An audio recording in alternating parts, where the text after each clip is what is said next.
자, 넘겨주십시오.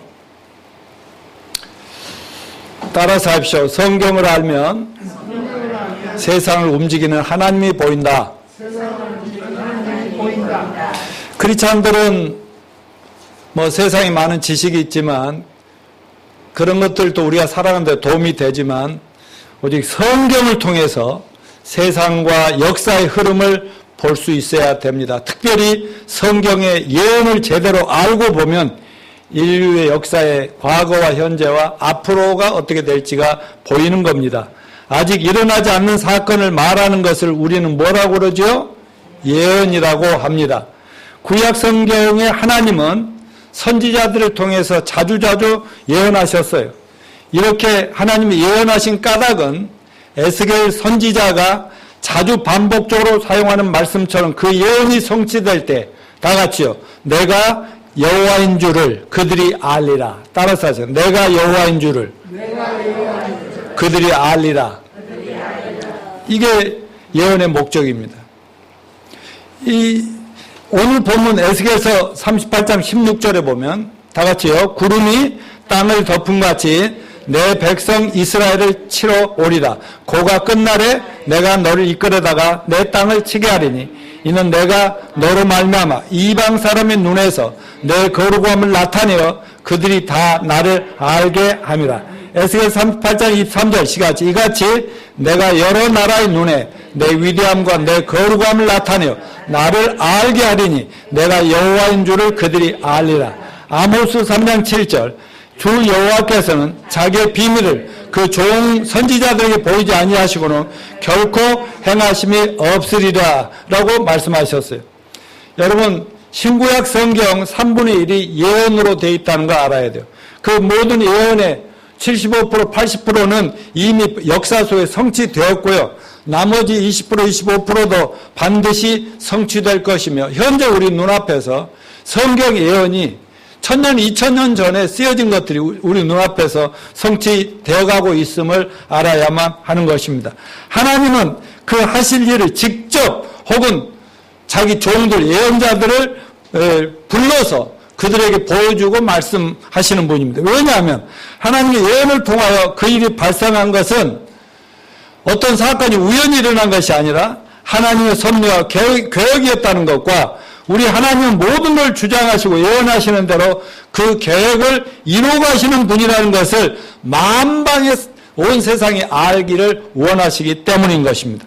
하나님은 선지자를 통해 비록 하나님을 섬기는 이스라엘 백성이라도 그들이 하나님을 불신하고 하나님을 떠나 악한 길을 갈 때 경고하시고 먼저 경고를 해요. 너 이렇게 하면 너 죽어.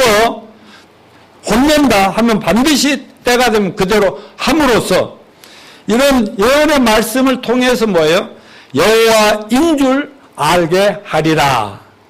지금 제가 이 질병에 대해서 전염병에 대해서 아무 말도 아직 설교를 안 하고 있지만 때가 되면 할 거예요. 이 성경에 보면 구약이나 신약에 또 앞으로 계시록에 이 전염병이 얼마나 이 인류를 혼낼 것을 다 예언하고 있거든요.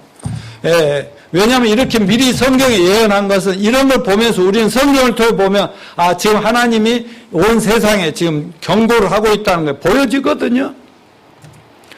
자, 신약 성경에 오면 예수님도 이런 비슷한 말씀을 하셨는데 요한복음 13장 19절 같이 읽어요. 시작. 지금부터 일이 이루기 전에 미리 너희에게 이름은 일이 이룰 때 내가 그인 줄 너희로 믿게 하려 함이로다.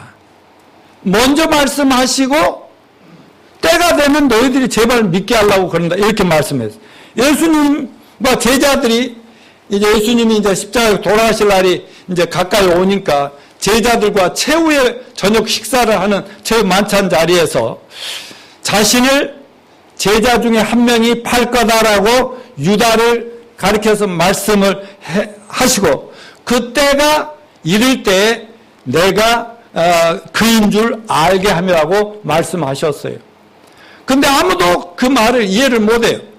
또 베드로와 제자들에게 특별히 베드로에게 뭐라고 해요?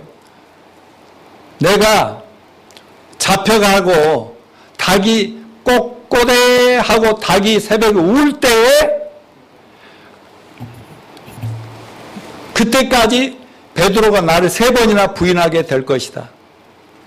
근데 절대로 그런 일이 있을 수 없죠. 베드로가 예수님한테 그래요. 그렇지만 예수님이 잡혀가시고 이제 십자가에 처형되기 위해서 참 괴로움을 당하시는 그동안에 그때 새벽에 베드로가 예수님을 3번 부인했거든요. 그때 닭이 꼬꼬대 하고 울리니까 아차 하면서 그때서 깨닫는 거예요. 아, 저분은 내 앞으로 할 일까지 다 보고 계시는 구세주 하나님이구나. 그러면서 얼마나 자책하는지 몰라요. 그보다 더 결정적인 것은 예수님이 이렇게 나는 저 유대인들에게 잡혀간다.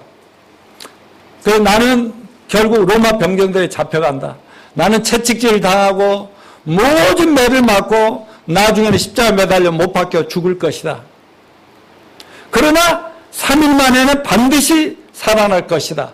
이렇게 얘기했는데 예수님을 3년 반 따라다니던 제자들이 믿었어요? 안 믿었어요? 아무도 믿지 않아요. 예수님 왜 돌아가세요? 정권을 잡아야죠. 이렇게 하고 있어요. 3일에 부활한다? 더 안 믿어지는 거예요. 사람이 죽으면 끝나는 거지. 어떻게 다시 살아나냐 이거지요. 그 당시 석간이 누구니 아무도 소크라테스 됐어. 아무도 죽었어. 유명한 세상에 아무리 유명한 사람도 살아나지 못했는데 도대체 살아난다 말도 안 되는 소리만 하신다고 이렇게 되는 거예요.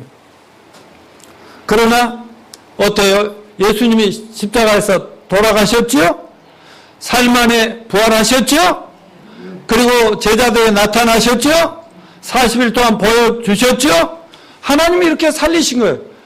그때서 제자들이 깜짝 놀라면서 그분이 바로 하나님의 아들이셨구나. 메시아였구나. 구약에 예언된 그분이 바로 그분이었구나. 그래요. 근데 그 당시에 성경을 들고 여러분 성경을 믿으십시오. 하나님을 믿으십시오. 천국을 부활을 믿으십시오.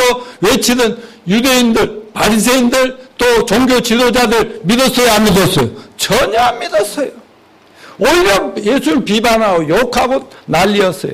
그러나 예수님 부활하신 이후로 유대인들이 그렇게 하나님을 거부하던 사람들까지도 전부 막 믿고 예수 믿고 구원받아 교회로 몰려오는 역사가 일어났다는 사실인 것입니다. 자, 베드로도 예언에 대해서 이렇게 기록했어요. 베드로저 후서 1장 19절 시작. 또 우리에게는 더 확실한 예언이 있어. 어두운 데를 비추는 등불과 같이 날이 새어 새별이 너희 마음에 떠오르기까지 너희가 이것을 주의하는 것이 옳으니라. 그러니까 베드로는 예수님 따라다니면서 3년 반 동안 온갖 기적을 체험했거든요. 신비한 체험을 다 했어요. 남들이 볼 수 없는 예수님이 옛날에 돌아가신 모세와 이렇게 엘리야가 하늘에 와서 예수님하고 하늘에 떠서 신기한 남들이 볼 수 없는 걸 봤어요. 근데 그런 것보다 더 분명한 것이 성경의 예언의 말씀이라고 확실하게 예언했습니다. 베드로후서 1장 20절 21절 시작. 먼저 할 것은 이것이니 성경의 모든 예언은 사사를 불 것이 아니라 이는 사람의 뜻으로 낸 것이 아니요 성령의 감동하심을 입은 사람들이 하나님께 받아 말한 것임이니라. 여러분, 그래서 우리가 예언을 듣고 읽고 연구해야 하는 겁니다. 예언은 사단의 정체를 분명히 보여주고 현실을 직시하며 장차 오는 세상을 분별하게 해주는 겁니다. 예언을 연구하는 사람들은 놀라운 예언의 성취를 보면서 과연 말씀하신 분이 여호와 하나님이신 걸 기뻐하고 더욱 신뢰하고 더 확실하게 전파하게 되는 겁니다. 저도 구원받고 그냥 천국 가는 것 정도로만 된다면 그걸 감사하며 살았겠죠. 근데 성경에 보면 예언서라는 선지서라는 말이 얼마나 많아요. 요한계시록 읽어보니까 이거 이 세상이 다 보여지는 거예요. 오는 남들이 못 보는 게. 그러니까 더 하나님께 헌신하고 평생을 이렇게 바치고 사는 거 아니겠습니까? 자, 오늘 본문의 핵심 내용은 뭐냐? 너무나 에스겔 38장은 전부가 굉장히 중요한 예언이지만 38장이 중요한데 이거는 인류 마지막에 있을 전쟁, 이 세상을 끝장낼 전쟁의 예언입니다. 인류의 마지막 전쟁은 이스라엘과 러시아를 축으로 한 연합군의 전쟁이 될 것이라는 것이 성경의 이 에스겔서를 연구하는 사람들의 확신인 겁니다. 에스겔 38장 서두에 하나님께서 에스겔 선지자에게 곧 로스와 메섹과 두바랑에게 얼굴을 향하고 그를 쳐서 예언하라.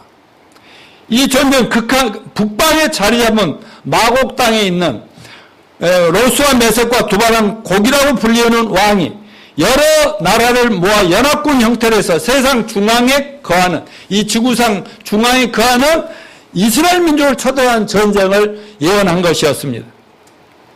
그러므로 저는 오늘 본 말씀을 중심으로 예수님 재림과 인류 종말의 징조 시리즈 5번째 설교로서 오늘 본문에 등장하는 그 나라 하나하나 이름이 지금 오늘날에는 어떤 이름을 얘기하는 거예요. 이건 2600년 전에 기록된 걸 우리가 읽었어요. 이게 오늘날도 있는 나라인가 하는 것을 확인하면서 정말 하나님 말씀의 예언이 이렇게 한마디로 미리 말씀드리면 그 당시에는 러시아라는 지금 옛날 소련이라는 나라가 있지도 않을 때 2006년에 러시아를 얘기했어요. 모스크바를 얘기하고 말이죠. 이런 얘기한 이것을 보면서 하나님을 성경 말씀을 경외하고 더 가까이 하며 하나님의 뜻에 순종하여 하나님 기쁘게 하는 여러분이 되시기를 축원합니다. 자, 그럼 지금부터 근데 이 성경에 있는 이 나라 지역 하나하나가 어렵지만은 성경의 사전들이라든가 그 대형 백과사전이라는 브리테니카 백과사전 같은 그런 저명한 사전에 보면 정확하게 이 이름들이 나와 있다는 것을 알 수 있어요. 자, 그럼 먼저 하나님께서 러시아가 이스라엘을 치게 하심으로 러시아뿐만 아니라 세상을 심판하신다 하는 내용입니다. 에스겔 38장 1절로 4절 읽어볼까요? 시작. 여호와의 말씀이 내게 임하여 이르시되 인자야 너는 마옥 땅에 있는 로스와 메섹과 두바랑 곧 고객으로 얼굴을 향하고 그의 예언하여 이르기를 주 여호와께서 이같이 말씀하시기를 로스와 메섹과 두바랑 고가 내가 너를 대적하여 너를 돌이켜 갈고리로 내 아가리를 꿰고 너와 말과 기마병 곧 내 온 군대를 끌어내래 그 모든 때 곧 많은 백성의 무리를 너와 함께 끌어내리라. 너는 스스로 예비하되 너와 내게 모인 무리들이 다 스스로 예비하고 너는 그들의 대장이 될지어다. 여기서 마곡 땅, 여기는 러시아 땅이에요. 지금 러시아 땅. 곡은 어디예요? 곡은 뭐예요? 러시아 왕 통치자를 얘기해요. 마곡 땅, 로스와 메섹과 두바랑 고가 그랬잖아요. 자, 로스는 러시아고 로스. 지금 메섹은 모스크바를 얘기하는 겁니다. 두발, 이거 히브리어로 된 거죠. 옛날에 유대인들의 말로. 자, 두발은 터볼스크를 얘기해요. 거기에 얼굴을 행해서 그러니까 러시아 모스크바 터볼스크 왕 지도자에게 말하는 결국 하나님 구소련 본래 러시아를 동원해서 마지막 때 저 중동에 있는 이스라엘 나라, 지금 이스라엘이 있잖아요. 이스라엘 나라를 침략하게 만드심으로 인류를 심판하시겠다. 이런 뜻입니다. 여러분, 전쟁은 누구께 속한 것이라고 했어요? 하나님께 속한 것까지. 전쟁은 사람들이 사소한 걸로 막 세계대전이 일어나고 그래요. 사람들의 실수 하나로 어떤 그 대통령의 판단 하나로 전쟁이 터질 수도 있고, 안 터질 수도 있고 그런 거예요. 근데 사람들이 전쟁을 일으키는 것 같지만 세계대전 같은 역사적 큰 전쟁 뒤에는 누가 움직이고 계시다? 여호와 하나님께서 하신다 그랬어요. 아까 뭐라고 그랬어요? 러시아를 지금 옛날에 소련 그 나라 지금 있어요. 그거를 아가리를 갈고리를 빼가지고 끌고 와서 그냥 하나님 원하는 지역을 침략하게 만드신다고 했습니다. 자, 그럼 러시아와 함께 이스라엘 침략할 나라들은 어떤 나라인가? 그 예언을 보면 5절 6절에 그들과 함께한 한바 방패와 투구를 갖춘 바사와 구수와 붓과 고멜과 그 모든 때와 극한 북방의 도갈마 족속인데 이들은 이스라엘을 침공하는 괴수 러시아의 동맹을 맺고 이스라엘을 공격할 나라들이다. 여기에 나와 있잖아요. 그림에 그려놨어요. 나중에 참고해서 집에 가셔서 나중에 유튜브로 한번 이 상황들을 보시라고. 바사는요 2600년 전에 바사로 오늘날 이란이에요. 이란 그 지역입니다. 1850년부터 1979년까지 친미 국가였던 이란은 팔레비의 몰락과 함께 호메니와 하세미 라프산자니가 통치권을 이어받으면서 반미국 국가가 됐고 소련의 묵인과 동조로 핵을 개발해 중동 평화를 위해서 이 공산주의가 1979년에 됐다 그 말이죠. 구수는 저 밑에 있는 에티오피아죠. 맨 밑에 있는 에티오피아.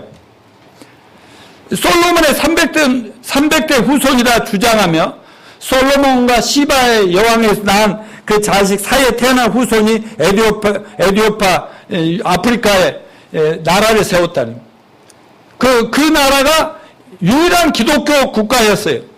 그래서 셀라시아 황제가 1977년 공산주의 혁명으로 사망한 후에 공산국가로 소련의 지시하에 들어가 버렸어요. 그것도 때가 되니까 그런 공산화 되는 겁니다. 부시라고 하는 나라는 어디냐? 북아프리카, 아랍 쪽인 리비아, 알제리아, 튀니지, 모로코 사람들을 가리키는데 이들 현재 소련제 무기로 다 무장하고 있는 사람들이에요.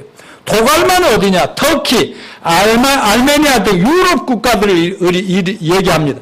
시리아의 조상이었던 하이크가 터키에서 내려와 시리아를 건설했으니 도갈마 연맹에 시리아도 포함되는 것입니다. 자, 그러면 여기서 바사는 이스라엘의 동쪽이고, 자, 이스라엘이 여기 있잖아요. 이스라엘의 동쪽에 이란이 있잖아요, 이란. 그리고 구수와 붓은 남쪽 밑으로, 그 다음에 고멜은 북쪽, 도갈마는 서북쪽. 그래서 이스라엘 완전히 포위한 그 나라들을 누가, 저 북쪽에는 러시아가 그들 다 모아가지고 이스라엘을 침략하게 할 거다. 그렇게 얘기하고 있어요. 여러분, 이렇게 5대양 6대죽, 거대한 지구 땅의 7분의 1, 1709만 평방킬로의 끝없이 광활한 소련 땅. 서쪽으로는 유럽, 남쪽으로는 중근동 아시아, 동쪽으로는 극동아시아, 미국, 캐나다까지 거의 세계 모든 나라와 얼굴을 맞댈 수 있는 북극곰 러시아. 좀 어려워도 여러분들 수준에서는 이걸 이해해야 됩니다. 볼셰비키 혁명 이후에 73년 동안 지구의 반 이상을 무신론 공산주의 사상으로 빨갛게 물들였던 소련이 1991년 공중분해에 대해서 소련이 망했어요. 근데 푸틴이라는 강력한 정치력을 가진 지도자가 나와 지금도 계속 이 러시아를 붙잡고 있죠. 그리고 중국과 맞서고 미국과도 맞서고 비록 굉장히 옛날 소련의 그 영광과 그 힘은 많이 약화됐지만 지금도 세계 7대 강국 중 하나로서 지금 힘을 펴고 호시탐탐 자기가 또 미국을 따라잡고 미국을 앞서려고 노력하고 있다는 이 사실을 알아야 됩니다. 자, 세 번째는 러시아 연합국이 이스라엘을 침략한다는 예언과 그 성취가 어떻게 되고 있는가 하는 걸 참고로 알아봅시다. 자, 한번 다시 또 아까 우리 홍성필 형제가 읽었지만 다시 한번 쭉 읽어봅시다. 시작. 여러 날 후 말년에 내가 명령을 받고 그 땅 곧 오래 황폐했던 이스라엘 산에 이르리니 그 땅 백성은 칼을 벗어나서 여러 나라에서 모여 들어오며 이방에서 나와 다 평안히 거하는 중이다. 자기 땅에서 주 여호와께서 이같이 말씀하신다. 그날에 내 마음에서 여러 가지 생각이 나서 악한 꾀를 끼워 말하기를 내가 평온의 골들로 올라가리라. 성벽도 없고 문이나 빗장이 없어도 염려 없이 다 평안히 거주하는 백성들에게 나아가서 물건을 겁탈하며 놀아가려 하고 내 손을 들어서 황폐했다. 지금 사람들이 거주하는 땅과 여러 나라에서 모여서 짐승과 재물을 얻고 세상 중앙에 거주하는 백성을 치고자 할 때 인자야 너는 또 예언하여 고개를 이를 주 여호와께 이같이 말씀은 내 백성 이스라엘이 평안히 거주하는 날 내가 어찌 그걸 알지 못하겠냐. 내가 내 고국 땅 북정고 끝에서 많은 백성 곧 다 말을 탄 큰 무리와 능한 군대와 함께 오되 구름이 땅을 덮은가 내 백성 이스라엘을 치러 오리라. 고가 끝날에 내가 너를 이끌어다가 내 땅을 치게 하리니 주 여호와께서 이같이 말씀하신다. 내가 옛적에 내 종 이스라엘 선지자를 통하여 말한 사람이 내가 아니야. 그들이 그때 여러 해 동안 예언하기를 내가 너를 이끌어다가 그들을 치게 하리라. 그날에 곡이 이스라엘 땅을 치러 오면 내 모욕이 내 얼굴에 나타내리라. 주 여호와의 말씀이니라. 아멘. 그러면 정말 러시아가 이스라엘 침략하면서 세계 마지막 전쟁이 터질 건가? 그 현재 상황이 어떻게 되는가 알아야 될 거 아니에요? 지난주에 말세 징조 중 하나인 마지막 세계 대전은 3차 대전으로 끝날지 4차 대전으로 갈지 모르지만 마지막은 아마겟돈 전쟁으로 중동에서 세계 대전이 터지면 끝나는 것이다. 이런 말씀을 드리고 기억나시죠? 평소에는 우리나라를 중심으로 지도를 보지만 세계 지도는 이렇게 위에서 내려다 보는 거잖아요. 위에서. 지중해가 여기가 중앙이라 해요. 지중해. 위에서 내려다 거기를 중심으로 북, 동서, 남북 이렇게 가는 것이다 이거죠. 오늘날에는 지도를 보면 이렇게 딱 알 수 있지만 2600년 전에는 지구 같은 게 있어요, 없어요? 지도 같은 게 있어요, 없어요? 없어요. 지구본도 없어요. 근데 이 에스겔이 도대체 2600년 후에 있을 오늘날의 이거를 어떻게 와서 봤냐 이거죠. 여러분, 하나님은요, 3000년, 4000년 전에 5000년 후에 일어날 일도 다 보여주십니다. 보고 기록하게 하십니다. 그러면 때가 되면 그대로 되는 거야. 하나님의 때가 되면. 자, 기억하십시오. 사람들이 볼 때 아이고 몇천 년 동안 맨날 노양모 목사 어떤 목사들이 벨소리 해도 그대로 세상은 있지 않냐. 아니, 하나님은 천국은 언제나 오늘이 오늘. 시간표 없다는 거 기억하시기 바랍니다. 하나님은 급할 거 없어요. 하나님은 전체 계획을 보고 움직이시는 항상 거기는 오늘이라는 사실을 잊지 마시고요. 근데 벌써 2600년 일을 보여줬잖아요. 2000년 전에 요한을 통해서 계시록을 기록하게 한 건 뭐예요? 앞으로 될 일, 2000년 후에 일어날 일들을 쫙 보여주신 거예요. 그리고 보여주고 들려주면서 기록하라 하신 것을 잊지 마시길 바랍니다. 여러분, 성경이 분명하게 앞으로 마지막 세계 인류를 끝장내줄 전쟁은 그동안 1차 세계, 2차 세계 큰 전쟁도 많았지만은 그렇지만은 끝내줄 전쟁은 이 중동에서 일어난다. 중동에서. 그것도 러시아가 대군을 끌고 오고 미국과 이스라엘이 연합한 이렇게 해서 전쟁이 이 세계 대전으로 발전한다고 분명하게 얘기했는데 그때 러시아가 있지도 않은 때 얘기했으니 여러분 성경을 믿읍시다. 성경만 하나님의 말씀인 것을 믿으시기 바랍니다. 그동안에 중동 전쟁이 1차, 2차, 3차, 4차, 5차, 6차 이렇게 중동 전쟁이 많이 일어났거든요. 그러면 또 성경을 좀 나름대로 알고 믿는다는 분들은 중동전 드디어 터졌다. 그 중동전마다 러시아가 개입을 했거든요. 소련이 개입해서 전쟁이 일어나. 그러면 그때가 됐나 보다 했는데 지난주에 말씀드렸죠. 성경 한 가지만 보고 믿지 말고 예언 중에 전체를 종합해서 보아야 퍼즐이 맞을 때 이제 끝이 왔구나 하는데 그동안 못 봤던 것들이 많죠. 근데 아직 하나님 때가 아니니까 세계대전으로 발전하지는 않았다는 거고 그냥 좀 일어나다가 아직 스톱하고 왜? 하나님이 이루실 일이 아직 많이 있으니까 말이죠. 여러분, 하나님의 때가 되려면 교회가 완성되고 교회가 하늘로 휴거돼야 7년 대환란이 온다는 거 잊지 맙시다. 지금 북미 간, 남북한 간에 또 미국, 중국, 러시아, 일본, 한국 등에서 막 갈등하고 싸우면 언제든지 막 여차하면 터진다 하고 말이죠. 한때 좀 평화롭게 가는 것 같다 시간 조율이 또 하는 거죠. 그러다 또 다시 요즘 긴장관계가 계속되고 있잖아요.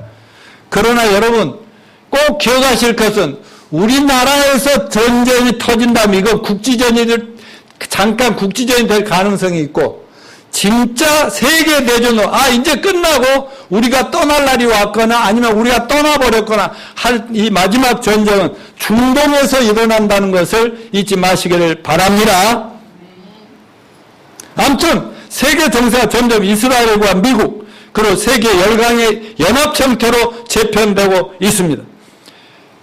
우리가 생각하는 것보다 훨씬 치밀하게 지금 세계의 이 마지막 전쟁이 준비되고 있다는 것을 전문가들은 너무나 잘 알고 경고하고 있다는 것 또한 아시게 되기를 바랍니다. 자, 그러면 이런 예언에서 우리가 배울 교훈이, 영적인 교훈 세 가지가 있어요. 꼭 마음에 새기시고 기억하시고 굳게 믿으시고 잘 전하는 여러분 되시기 바랍니다. 자, 첫째 뭡니까? 여러 나루 말년이라 하는 말이 나오죠. 8절 상반절에 뭐라고 했어요? 여러 나루 말년. 이거 히브리어인데요. 여러 나루는요, 많은 날이 지나고. 여러분 따라서 하나님께는 천년이 하루 같고 하루가 천년 같은 이 한 가지 사실을 잊지 마라. 예, 그러니까 성경에서 여러 날 후라고 하면요, 한 3일 지났다, 4일, 이 얘기가 아니라고요. 하나님이 계산하는 여러 날 후, 그러면서 말년이라고 하면 in the latter years라는데, 이건 단순한 미래의 어느 날이란 뜻이 아니라, 오랜 기간 축적되고 축적되고, 하나님이 이 일이 저희를 다 꽤 맞춰 가시다가, 이제 하나님이 드디어 심판해야 되겠다라고 하는 그 순간. 자, 노아 홍수 때 어떻게 됐어요? 120년 동안 배를 지었는데 또 40일 또 기한을 또 주셨지요. 그리고 마지막에 도저히 더 이상 들어올 놈이 없네? 문 닫아라 할 때 그때 쏟아지는 거예요. 무슨 얘기인지 아시겠죠? 그것도 하나님도 이 모든 걸 퍼즐을 맞춰가는 마지막 이제는 더 이상 참을 수 없이 끝내야 되겠다는 그때가 될 때 러시아가 이스라엘을 침략한다는 것이요. 2600년 전 에스겔이 이 예언하던 시대의 마지막은 이 종말의 때를 얘기하는 거예요. 세상이 끝나는 때. 그리고 예수님이 이 세상에 오셔서 천년 왕국 지상 낙원을 이룰 그때가 가까운 때를 얘기한 것인데 놀라운 것은 다시 말씀드립니다마는 2600년 전 러시아라는 나라가 있었어요, 없었어요? 없었다는 사실을 잊지 마시길 바라요. 근데 언제 러시아가 만들어지기 시작하냐? 이런 거죠. 이스라엘이 칼에 벗어나 평안히 거하는 중에 이 얘기를 이해해야 됩니다. 8절 하반절에 그 땅 백성은 칼을 벗어나서 열국에서부터 모여들어오면 이방에서 나와서 다 평안히 거하는 중이라. 이 말씀에 우리는 언제든지 마지막 이런 전쟁, 중동전이 일어날 것인가, 언제 일어날 걸 깨달을 수 있어야 된다 이거죠. 자, 또 다른 본문의 11절 하반절과 14절에도 이스라엘이 평안히 거하는 때, 이게 무슨 말일까요?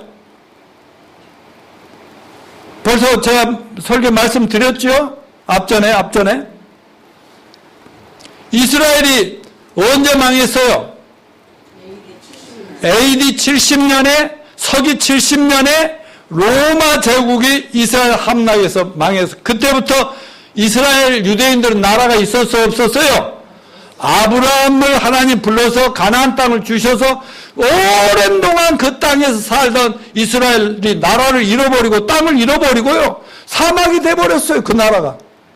근데 1900년이 가까이 오면서 이스라엘 유대인들이 1900년 만에 나라를 되찾아고 독립운동을 해가지고 그 시오니즘 운동이라고 그랬죠? 그래가지고 언제 그 나라를 그 백성들이 딱 와서 독립선언을 한 게 언제라고 시험에 나온다고 그랬죠? 유구마자면 며칠? 1948년? 5월 며칠? 14일.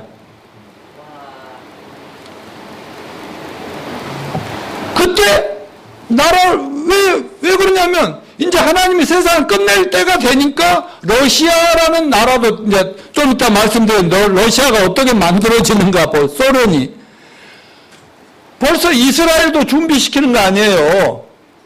아니 드라마를 영화가 끝내게 하려면 모든 것이 딱딱 맞아 떨어져야 끝장나지 하다가 뭐 애매하게 놔두고 끝내는 영화가 어디 있어.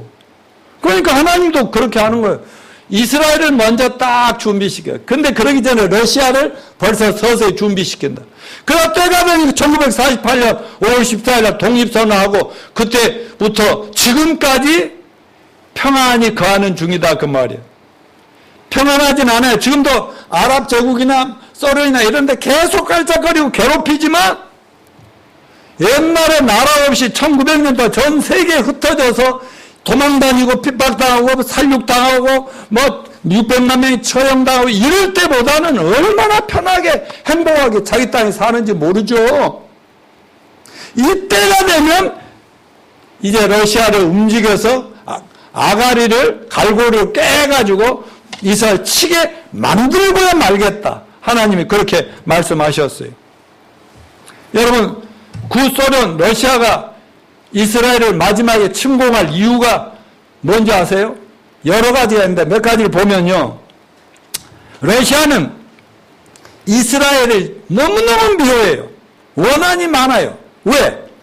1948년 5월 15일 이스라엘이 5월 14일 독립하자마자 아랍 연맹과 요르단이 소련제 무기로 이스라엘을 공격을 합니다. 근데 20여일 만에 이스라엘이 그들 작살내버려요. 7월 8일 이스라엘이 이집트를 공격해 열흘 만에 이김으로 1차 중동전에서 이스라엘이 이깁니다. 두 번째 1956년 수에즈 운하에서 러시아 무기를 공급한 이집트, 시리아, 요르단이 또 이스라엘을 또 공격합니다. 67년 6.1 전쟁에서 6.1 전쟁 남쪽에서 이집트가 북쪽으로 요르단, 시리아, 이라크가 소련제 미국의 전폭기를 앞세워 대공습을 시도했지만 이때도 이스라엘이 완승을 합니다. 그러니까 계속 소련은 주변국을 통해서 이스라엘을 없애버리려고 계속. 67년 6월 7일 4차 중동전쟁은 이스라엘하고 중동전이 일어나서 예루살렘을 그냥 이스라엘이 점령해버리자. 탈환해버리죠. 그때까지만 해도 예루살렘 탈환을 못했거든요. 성지를 탈환하고. 다음에 소련제 비행기와 탱크를 앞세운 이집트, 요르단, 시리아 군대를 완전히 괴멸시켜버립니다. 이렇게 5번에 걸쳐 아랍연맹이 소련제 비행기와 탱크, 최인 무기를 지원받고 군사 고문단의 지원을 받아서 대리전을 치렀지만 이스라엘에게 맨날 패하니까 소련은 이스라엘을 언제든지 한번 박살을 내주려고. 왜? 큰 그래도 조폭의 대장인데 조그마한 놈한테 당하니까 너무 미치겠는 거야. 그래서 기어이 내는 한 방에 끝장내고 말다. 지금도 벼르고 있다는 사실을 알아야 합니다.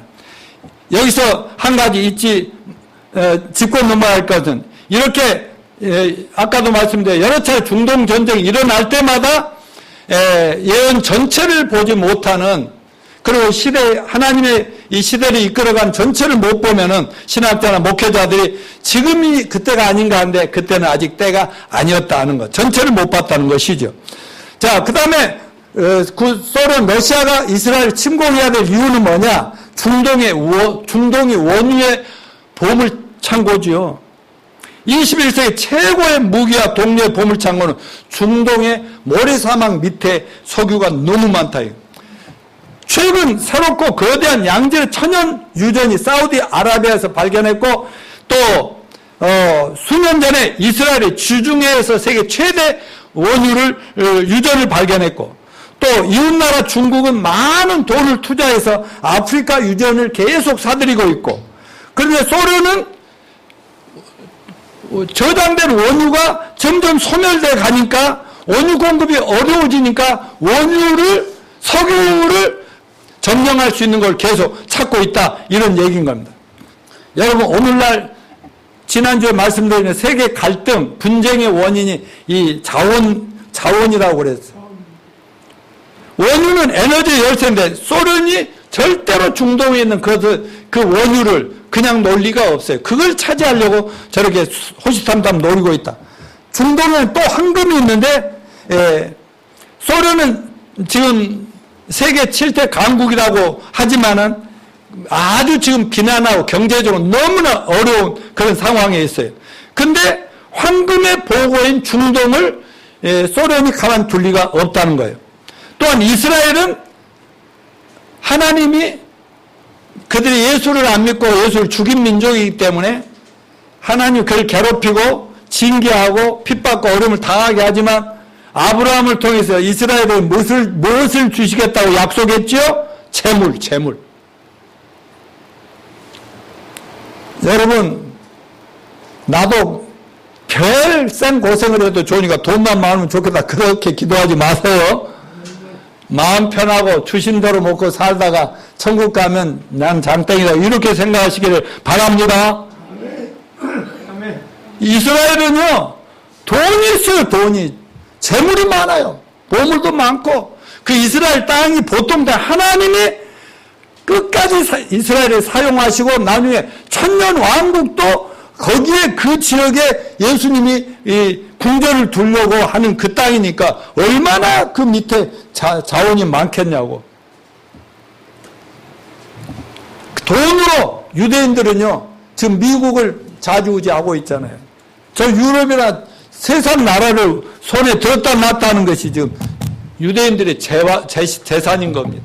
자, 네 번째, 중동은 아프리카로 가는 다리입니다. 소련은 아프리카 정복을 평생 꿈꿔왔는데 아프리카를 가려면 바로 이스라엘 중동을 지나가야 되는데 이스라엘 때문에 아프리카 점령이 안 되는 거예요. 그러니까 계속 결국은 이스라엘 치고 아프리카 점령한다, 이런 야심이 있다 이거죠. 그 다음에 사해바다의 산장 광물 자원 때문에 지중해보다 한 400m나 낮은 곳에 사해바다가 있는데 사해바다는 소금이 많죠. 그래서 그 사해바다에 딱 들어가면 수영 못한 사람도 물속에 침몰에 죽어요, 안 죽어요? 그냥 가서 떠 있으면 그냥 떠버려요. 근데 그 소금이 기가 막히긴 재산이라는 거죠. 말하자면 사해바다의 소금, 광물 자원을 만들어내는데 그 값어치가 영국, 프랑스, 독일, 이태리 재산을 다 합친 것보다 많고 미국 재산보다 4배나 된다고 하고, 과학자들의 말에 의하면 이스라엘은 태양에너지로 사용할 칼륨을 연간 250만 톤 생산하는데 이스라엘의 사해라는 거기에 매장된 칼륨이 1000년 이상 쓸 수 있는 자원이 있다고 합니다. 사해바다 하나만 차지해도 세계 부러울 것도 없는 저 강국이 되는데 왜 이스라엘을 노리지 않겠느냐. 그게 다 하나님이 그 마지막 때를 위해서 그렇게 준비해 놓으신 거라는 사실을 잊지 마시길 바랍니다. 자, 그러면 이 세상에 없던 러시아가 때가 되니까 등장함으로써 예언이 성취되더라. 러시아는 에스겔이 예언한 후 1300년이 지나 주 8세기경에 슬라브족이라는 족이 유입되면서 작은 도시들이 형성되다가 서기 882년 키예프 공화국으로 역사에 등장을 하고, 그러나 1240년에 징기스칸 아시죠? 징기스칸의 공격을 받아서 240년간 몽고의 지배를 받다가 1480년에 자유를 얻어 모스크바 공국이 되고 1613년에 로마노프 왕조로 출발해 1917년 20세기에 와서 3월 혁명까지 300년간 모스크바 공국이 계속되다가 1912년 11월 7일 레닌의 볼셰비키 혁명으로 공산주의 종주국인 러시아 소비에트 연방이 되었다는 역사의 기록이 있고요. 그리고 9회 스탈린 시대, 소비에트 연방은 이렇게 스탈린, 누구만 들어봤죠? 예, 브레즈네프, 고르바초프, 우리 다 어렸을 때 들었더니, 그 다음에 러시아 연방의 엘친 때에 러시아 공화국으로 바뀌었다가 마지막으로 막강한 블라디미르 푸틴, 옷 벗고 막 이렇게 몸 자랑하는 푸틴, 지금 현재 대통령이 중앙 집권화를 시켜가지고, 물론 러시아에 소련이 망하면서 떨어져 나간 나라도 있지만 아직도 강국으로 딱 발 잘 잡고 있다 이 말이에요. 그러니까 지구 북쪽의 허허벌판에 푸틴의 세계 최강 군사 대국이 될까 장작 1300년이 걸렸고, 에스겔 시대로 하면 2600년의 세월이 흘려서 결국 때가 되니까 러시아라는 나라가 쓱 등장하면서 이름도 로스, 모스크바, 메세, 바사 막 이렇게 이름이 등장하더라 이거예요. 여러분, 하나님이 인류 역사는 긴 드라마를 준비하시고 이끌어오시다 드라마 마지막 악역으로 사용하시기에 준비해둔 배우가 바로 러시아 무신론 국가, 그의 영향력 하에 있는 동맹 국가들이 또 공산주의가 돼가지고 얼마나 영향을 많이 미쳤어요. 다시 말씀드려요. 에스겔 선지자가 예언했던 2600년대는 러시아라는 나라가 있었다 없었다? 없었다는 사실, 이게 너무너무나 중요한 사실입니다. 이스라엘 이름도 없던 나라가 일어나 중동 이스라엘을 침략할 때가 인류 종말에 하나님이 정한 심판할 때가 다 된 것이라는 것을 여러분 기억하시길 바랍니다. 자, 현재 러시아는 어떠냐? 네, 그냥 넘어가세요. 세 번째 교훈으로, 마지막 세 번째 교훈. 자, 같이 읽어보시다. 마지막 전쟁은 하나님이 시작하시고 주도하시고 끝내신다. 3절 하반절 4절에 시작. 내가 너를 대적하여 너를 돌이켜 갈고리를 내 아가리를 깨고 너와 말과 기병 내 온 군대를 끌어내서 어디를 치겠다고 했어요? 이스라엘을 침략하게 한다고 그랬죠. 여러분, 다루기 힘든 짐승들을 어떻게 해요? 그래가지고 하잖아요. 소도 그렇고 말도 그렇고 이렇게 끌고 다니잖아요. 그러니까 이 러시아가 원하든 원하든, 물론 원해요. 중동전을 원해요. 그래서 하나님이 그 마음도 주시는 것 같아요. 악한 마음. 그래서 깨가지고 결국은 원하든 원하지 않든 가서 침략하게 만들더라, 이런 얘기예요. 그래서 지금 모든 이런 상황이 잘 준비되어 있다는 이 사실을 여러분 절대 잊지 마시길 바랍니다. 근데 마지막 러시아 이스라엘 침략은 어떤 의미가 있어요? 하나님의 진노의 표현이시다 하는 겁니다.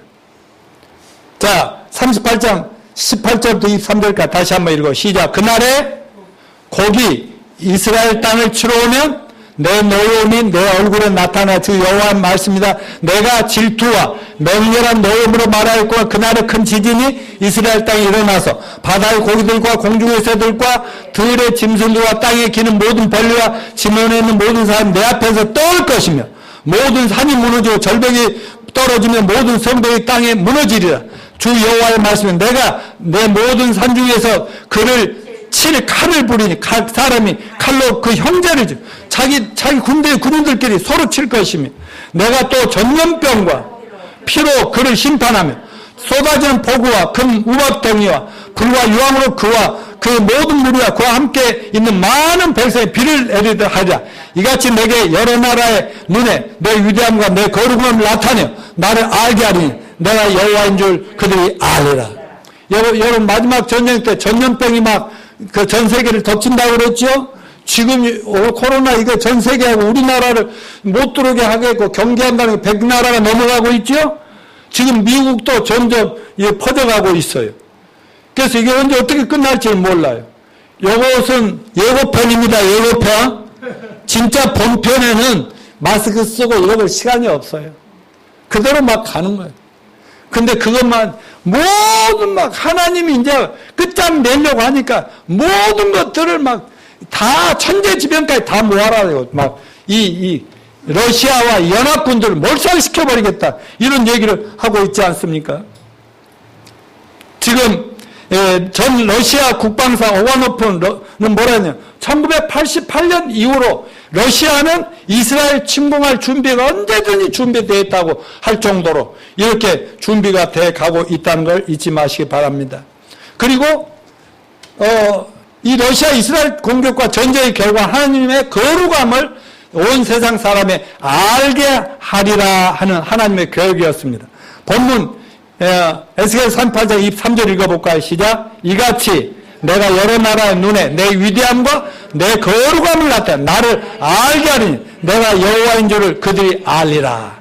여러분 기적적인 것들이 일어나야 그때서 하나님 하고 말이죠.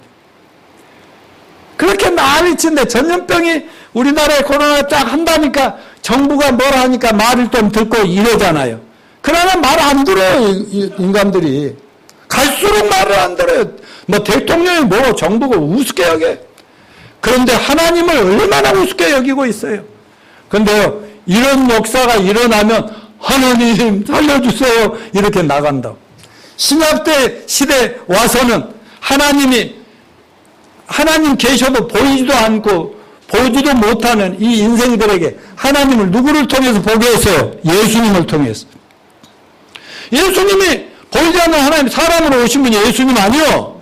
예수님이 오셔서 십자가에 죽고 부활하셔서 지금도 살아계시지 않습니까?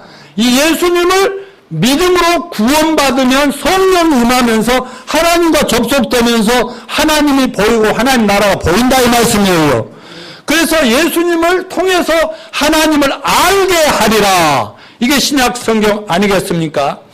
자, 요한복음 14장 9절 시작. 예수께서 이르시되 빌립아 내가 이렇게 오래 너희와 함께 있을 때 내가 나를 알지 못하냐. 나를 본 자는 아버지를 보았거늘 어찌하여 아버지를 보이라 하느냐. 요한복음 5장 39절 시작. 너희가 성경에서 영생을 누릴 생각하고 성경을 연구하거냐. 이 성경이 곧 나에 대하여 증언하는 것이니라. 여러분 러시아를 통해서 세상을 막 끝장낼 때 그 조그만 이스라엘 나라를 그 어마어마한 나라들이 그냥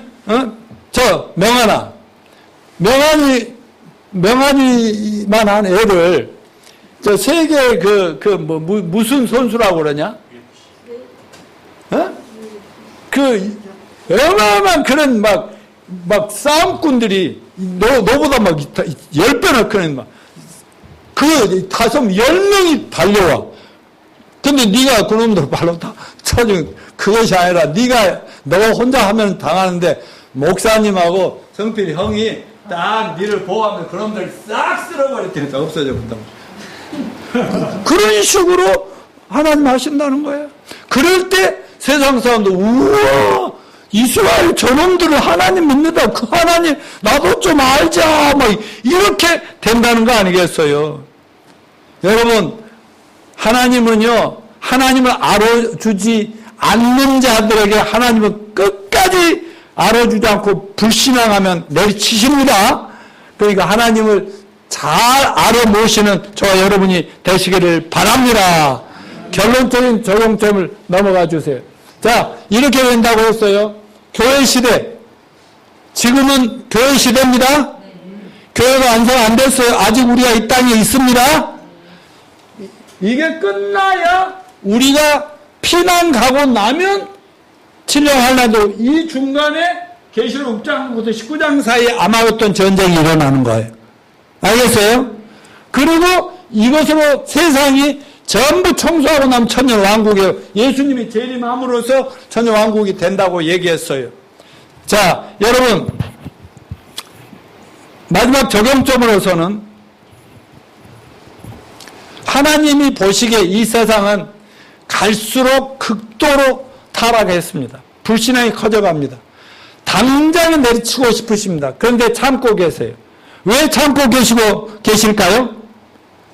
모든 사람이 회개하고 구원받을 그날을 기다리고 계시는 거예요.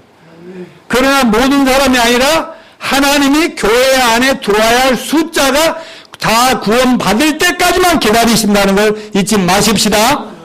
절대로 안 믿을 놈들은 안 믿고 끝까지 하나님을 대항하는 절대 다수의 세상 사람들이 있습니다.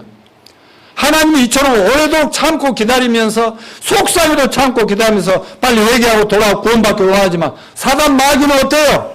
어떻게든지 교회를 공격하고 예수를 공격하고 성경을 못 믿게 하고 사람들이 하나님을 막 불신하고 원망하고 욕하게 만들고 자기가 마치 하나님이나 된 것처럼 이렇게 만드는 것이 바로 이 마귀의 전략이란 말이죠.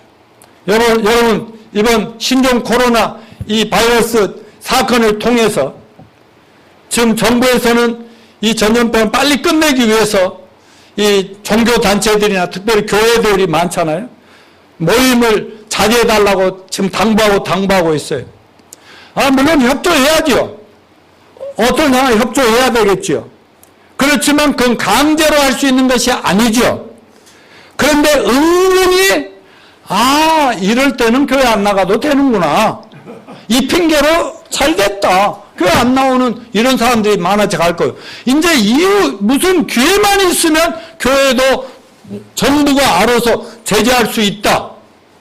여러분 7년 대환란 적그리스도가 등장하면 이것에 만 배나 더 무시무시한 인간 통제에 들어간다는 사실을 먼저 예고편으로 기억하시기를 바랍니다. 또 신천지 그러니까 이 코로나 전염에 감염에 원인이 된다는데 여기에 긍정적인 점도 있죠. 신천지 문제가 다 드러나서 사람들이 이제 저것들은 가까이 할 것들이 아니구나. 신천지란 말 안 하고 이렇게 초청해도 조심해야 되겠구나. 이런 측면이 드러나고 이만희도 이제 결국 사람이구나.